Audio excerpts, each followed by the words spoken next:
Hi friends, welcome to my channel.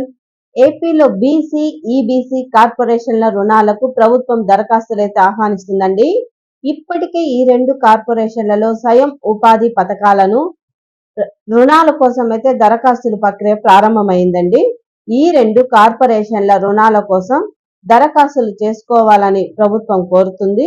అలాగే దరఖాస్తు ఎలా చేసుకోవాలి, అర్హతలు ఏమి ఉండాలి, మరి ఆ వివరాలు ఈ వీడియోలో అయితే తెలుసుకుందాం. మీరు ఇంతవరకు నా ఛానల్ని సబ్స్క్రైబ్ చేసుకోకుండా ఉంటే దయచేసి సబ్స్క్రైబ్ చేసుకోండి.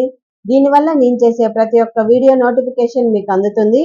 ఏపీ ప్రభుత్వ పథకాలకు సంబంధించిన ఏ సమాచారాన్ని మీరు మిస్ అవ్వకుండా ఉంటారు. లైక్ చేయండి, షేర్ చేయండి. మీరు ఇచ్చే ఒక లైక్, మీరు చేసే సబ్స్క్రిప్షన్ మాకు ఎంతో ఎంకరేజింగ్గా ఉంటుందండి. వీడియోని ఎక్కడ స్కిప్ చేయకుండా చివరి వరకు చూడండి. దీనివల్ల ఇంపార్టెంట్ పాయింట్స్ అయితే మిస్ అవ్వకుండా ఉంటారు. ఇక ఆలస్యం చేయకుండా వీడియోలోకి అయితే వెళ్ళిపోదాం. రాష్ట్రంలో బీసీ, ఓబీసీ కార్పొరేషన్లలో స్వయం ఉపాధి పథకాలతో పాటు జనరిక్ మందుల షాపుల కోసం సబ్సిడీ రుణాల మంజూరికి ప్రభుత్వం దరఖాస్తులైతే ఆహ్వానిస్తుందండి. సబ్సిడీ రుణాల కోసం రాష్ట్ర వ్యాప్తంగా బీసీలు దరఖాస్తు చేసుకునేందుకు అవకాశం కల్పిస్తున్నారు. మొత్తం 52 రకాల స్వయం ఉపాధి యూనిట్లను స్థాపించుకునేందుకు ఈ దరఖాస్తులు కోరుతున్నారండి. వీటితో పాటు 8 లక్షల యూనిట్ విలువతో జనరిక్ మందుల దుకాణాలను ఏర్పాటు చేసుకునేందుకు కూడా అవకాశం కల్పిస్తున్నారండి. ఈ నెల 22వ తేదీ వరకు OBMMS పోర్టల్ ద్వారా రుణాల కోసం దరఖాస్తును స్వీకరిస్తున్నారండి.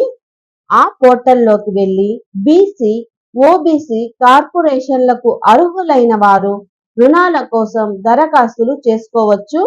పోర్టల్లోకి వెళ్లి ప్రాథమిక వివరాలు నమోదు చేసుకుంటే యూజర్ నేమ్, పాస్వర్డ్ జనరేట్ అవుతాయండి. యూజర్ ఐడిగా మొబైల్ నెంబర్ ఇస్తే దానికి వచ్చే ఓటీపీ పాస్వర్డ్ గా ఉపయోగించుకోవాలి.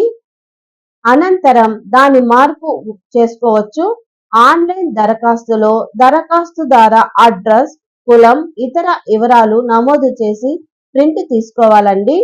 బీసీ, ఈబీసీ కార్పొరేషన్ రుణాల కోసం ఏపీలోని బీసీ కులానికి చెందిన 21 నుంచి 60 ఏళ్ల మధ్య వయస్సులో ఉన్న వారైతే ఈ రుణం కోసం దరఖాస్తు చేసుకోవాల్సి ఉంటుంది.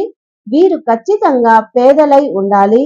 రవాణా సంబంధిత పథకాలకు దరఖాస్తు చేస్తుంటే డ్రైవింగ్ లైసెన్స్ తప్పనిసరిగా ఉండాలి. జనరిక్ ఫార్మా పథకాలకు దరఖాస్తు చేసేవారు డి ఫార్మసీ లేదా బి ఫార్మసీ లేదా ఎం ఫార్మసీ డిగ్రీ కలిగి ఉండాలి.